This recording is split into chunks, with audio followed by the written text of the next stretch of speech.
Let me reintroduce myself. My name is Susan. I'm a student from Edison High School from the biomedical pathway, and I'm just here to interview you about your job for my project. And you can tell about yourself a little bit about yourself, like your education, your birthday, and your job position. Yeah. Okay, so a little about myself is I'm from a first generations family. So I'm one of the first to go to college. I went to Fresno State. Just got Fresno, like once you're in college, there's a lot of myth that you'll finish within 4 years. Very few people that can do that, but if you can't get your class, then it's gonna take you as long as it took me. It took me 6 years to get my BSN, or the Bachelor of Science Nursing. Hmm. Um, and then now I'm currently doing my master in nursing. I am working as a nurse at downtown Fresno Hospital. Um, Working as a nurse for over 3 years, and been in the hospital for over 5 years. Mm. Uh, when were you born, and where were you born? Yeah. Oh, I was born in Thailand. So I was not born in the United States, but I was raised here. Hmm. So I was born in 1993, and then my family and I, we came to the States in 1995. Okay. Uh, which high school did you go to? I went to Sunnyside High School. Sunnyside High So I School. initially started at Roosevelt High School for a year. Then my family moved, and it was very hard to lose all your friends in the transition of high school, especially those who are teenage year. Hmm. But then I finished off in at Sunnyside High School in the Doctor Academy.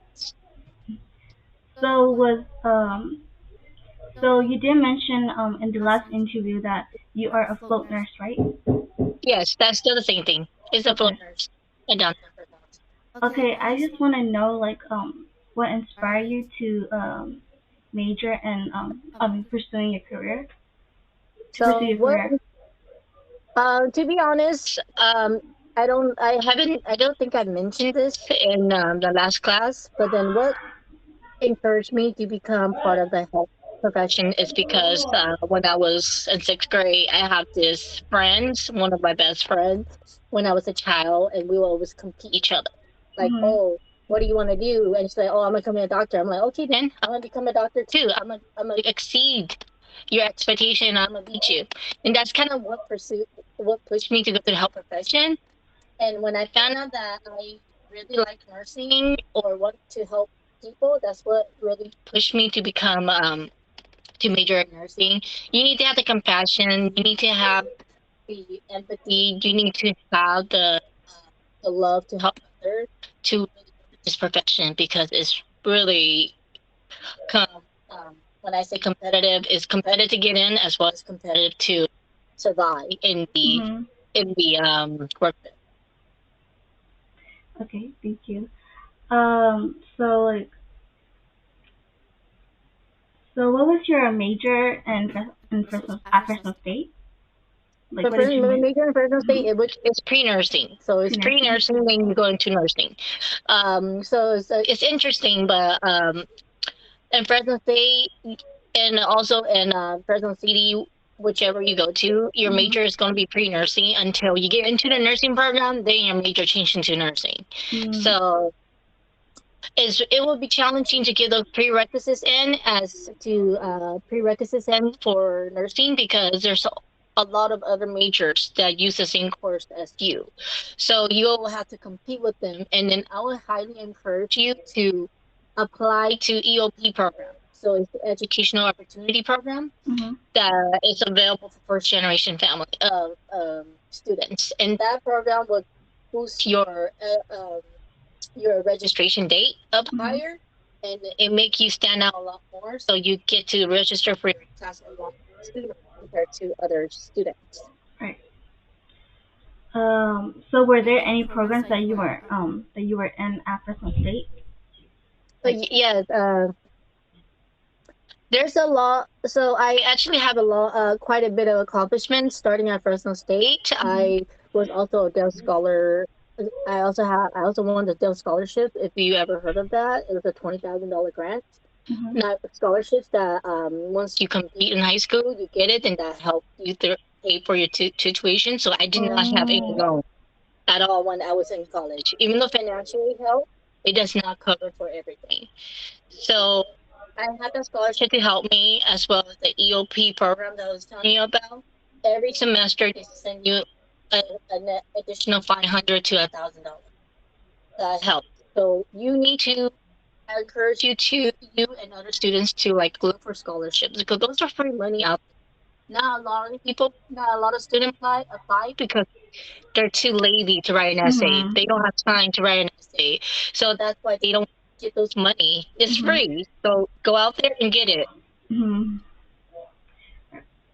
So, as a float nurse, what are your duties and responsibilities? So as a float nurse, float is just basically the specific department that you're in.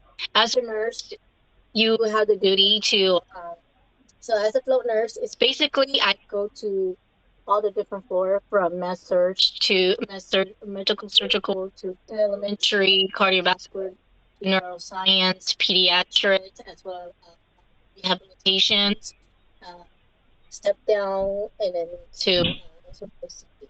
So Mhm. so as a float nurse, a little bit more challenging because you need to have a general experience in all the field, which you Mhm. will get if you're hired on. And then as a nurse in general, you need to have a responsibility to take care of your patient. Once you get into shift, you're gonna get receive report from uh, uh, the knock shift, or depends on what shift you are. The nurse Mhm. that was caring for the patients. You need to know what your patient have, what medication they take, are they stable, are they unstable, what can you do, what need to be done, uh, and what you can do to provide the uh, patient quality care, which Mhm. you will definitely know more about it when you get to nursing, because it's really a lot to explain, but it cannot be done within a few interviews. You have to go to school for many years to understand Alright. So, working as a float nurse, do you get exhausted from like switching to one unit to another unit? that. I don't get exhausted because I have a lot of energy. That's why I chose Mhm. to become a float nurse. And I'm still young, so I don't have that exhaustion. But if you were to talk to other nurses that's on Pacific floor, like a medical surgical, they will tell me that I can never do this because I like to know where my items are at. I Mhm. like to see my patient again. So that's what their response to me. But me, I like challenges. So if you like Mhm. challenges and you want a new environment every day, and then not see the patient tomorrow, Mhm. then become a float nurse. But that's how I am.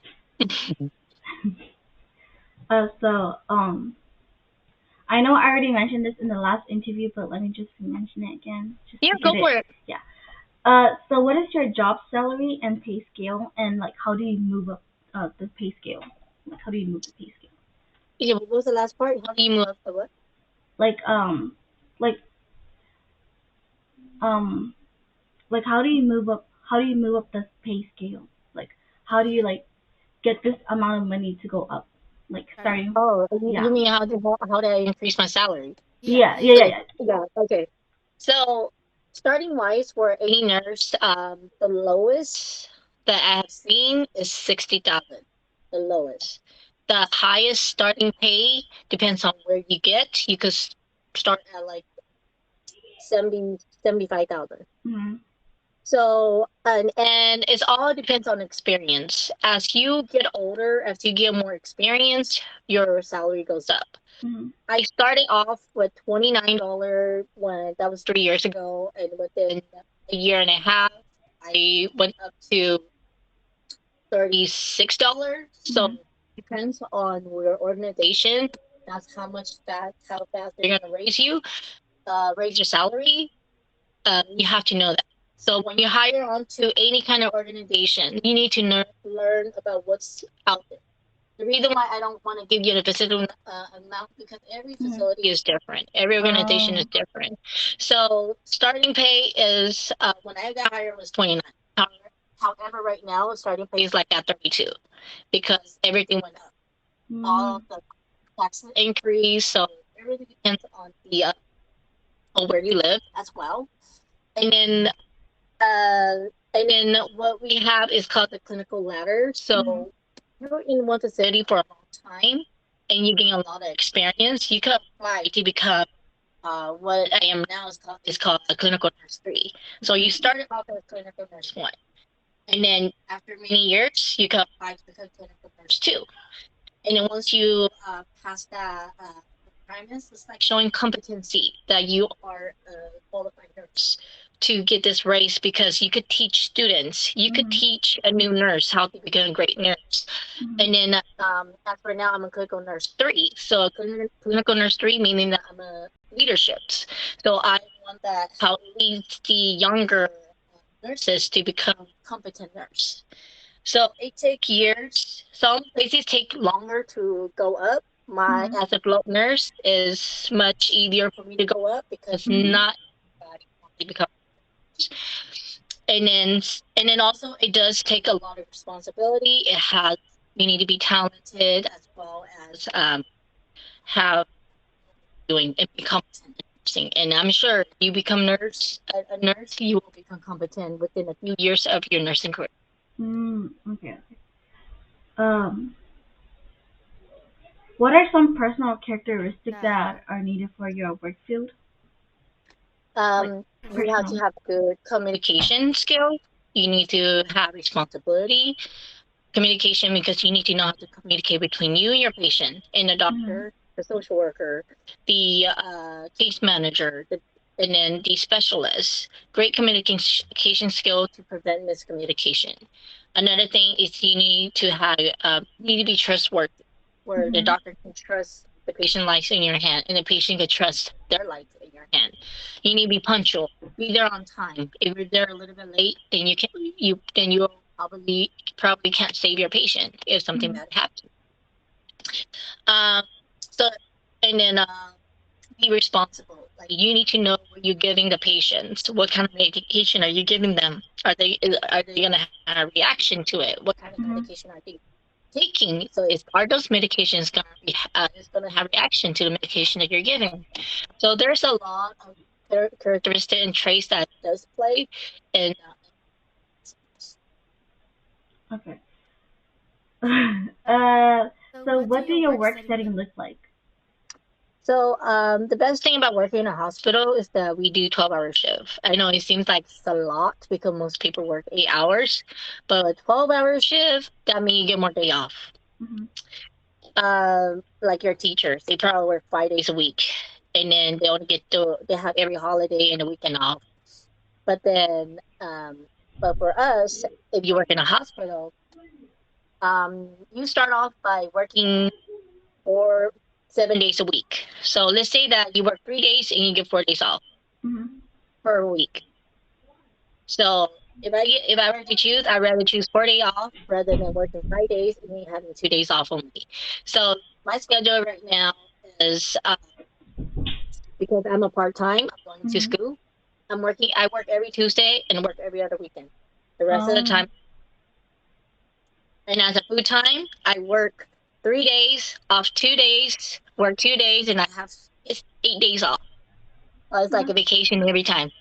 that's nice. So that's the best thing about working as a nurse in a hospital. You have 12-hour shifts, and as a float nurse, you make your own schedule.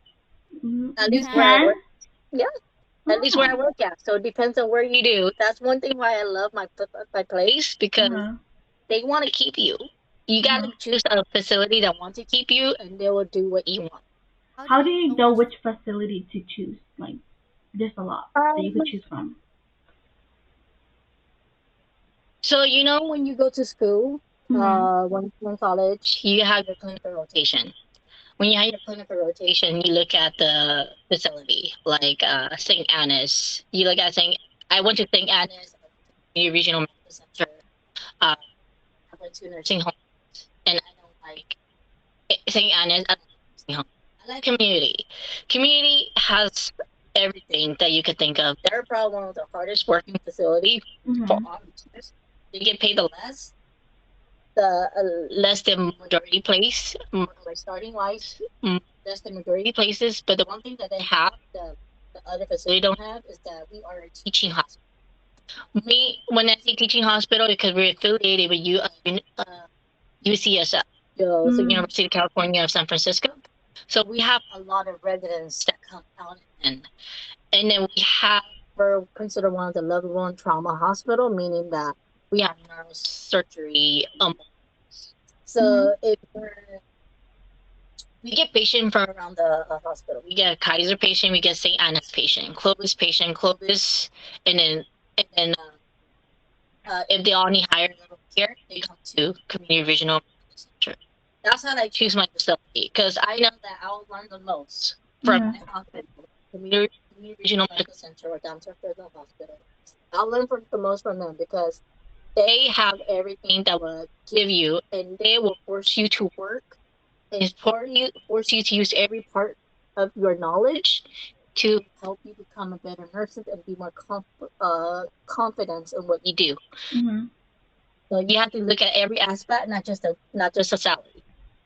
From your years of working, have you ever encountered like a rude like coworker? Oh, plenty. Yeah. So I have met plenty of rude nurses, but what I do is I have to shake it off and just say that if I need help, you're gonna be the one that I need to depend on because I'm depending on because while the doctor is not on the floor, the only people that can help you is your staff. And as a Oh. float nurse, I have to get along with everybody because when I get floated to a different floor, they don't know me. So the only person that's going to help me the most is the supervisor because they know that you're afloat. Mhm. Unless you're really good, like me, that I get to know everybody on the floor. I'm like, hey, how you doing? Even though they don't remember my name, they know my face, they know my voice because I'm very outspoken. And if they're rude, then I will speak up for myself. And I Mhm. would, yeah.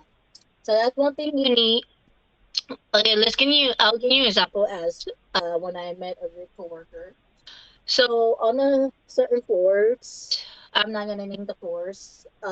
We have to take our own vital sign, meaning that we have to take our own blood pressure, Mhm. temperature, pulse rate, oxygen on the patient, and in the morning. And then so the floor had limited supplies. So I found an equipment that was used on the back of that machine and I took it, and then the nurse came in, chased after me, and said, "Hey, that's my machine." I'm like, "No, it's not your machine. There's no name written on it." I'm like, "Well, I had that first." I'm like, "Well, it was." And then in my head, I'm like, "Okay, you want this machine so bad, I'm not gonna fight over it because Mhm. at the end of the day, I'm here for another 12 hours with you." So Mhm. I give her the machine, and I just kind of wait until there's a machine available before I use it. So you'll meet people Um, like this, but just be a bigger person, let it go, because nothing. at the end of the It's day, you're getting paid yeah. anyway. And they were getting paid, and at the end of the day, they're gonna eventually need my help. They're gonna feel bad about it. I'll let them do it. Mm. Okay. This is the last question, and Mhm. after this last question, I'll let you go. Okay. So what advice would I already mentioned this one. What advice would you give someone that is trying to pursue this career, or like any career in the medical field? No matter what field you go through, just make sure that you don't give up along the way. A lot of people give up along the way because they think that they can't do it. Mm-hmm. Let's say that you fail your physiology class. That's one of the requirement courses. You Mm-hmm. fail it, and you're like, okay, I failed this. My world's gonna end. You're gonna quit. And the other advice is say don't give up. If you know you fail, you can always make it up. But there are things that it's gonna take longer and it's gonna cost you more money. So make sure that when you do take those courses, you do your very best to do the best you can. Don't say that, oh, I did the best I can, but I only got a C. Don't say Mm-hmm. that to me if you're going to end up watching animation all day and then you study last minute and take the take the test next day and say that you did bad, but you did the best you can. I'm like, that's not the best you can. Mm-hmm. So don't, to be honest, I'm not the best person. I procrastinate a lot. But then I procrastinate, but then I get my work done and I do well. So very few people could pull that off, and I'm one of those few people. So Mm-hmm. if you know that you can't, don't do that. You gotta Mm-hmm. force yourself to study, do well, because at the end of the day, once you become a nurse, a lot of lives are depending on your hand, and you Mm-hmm. cannot just not know what you're doing, Mhm. and then cost another person life. Yes. Yeah. Yeah. Okay. um, Hmm. Thank Thank you you for for answering my questions. Thank you for coming to this interview. I really appreciate it. Although this is the second interview, I just want to apologize apologize for for this. this because I know I know you're you're really First, really you don't worry busy. about busy. it. It's I I know know okay. you're Don't you. worry about it. Yeah, and yeah. Um, I just want to say thank you thank you very very much. much because without you we wouldn't have this interview. And It's okay. and yeah. uh, Uh, I guess that is all, and I'll be ending the call right now. Okay, so just let me know if you have any questions. I'm always here. Don't be afraid to ask any question. I used to give a lot of speech to college students and to high school students when I'm invited over. Mhm. So I'm not afraid to share you my experience. And there is a lot more. It's just that time is limited. Mhm. But one day, when times permits, we could get together, get some coffee, and just talk about life. And Mhm. feel like giving up, don't give up. Talk to me, because once you give up, it's gonna take you a long time to get back up. Yeah. Okay, Mhm. Okay. thank Thank you. you. Bye. Bye. no problem. Have a good night. You too.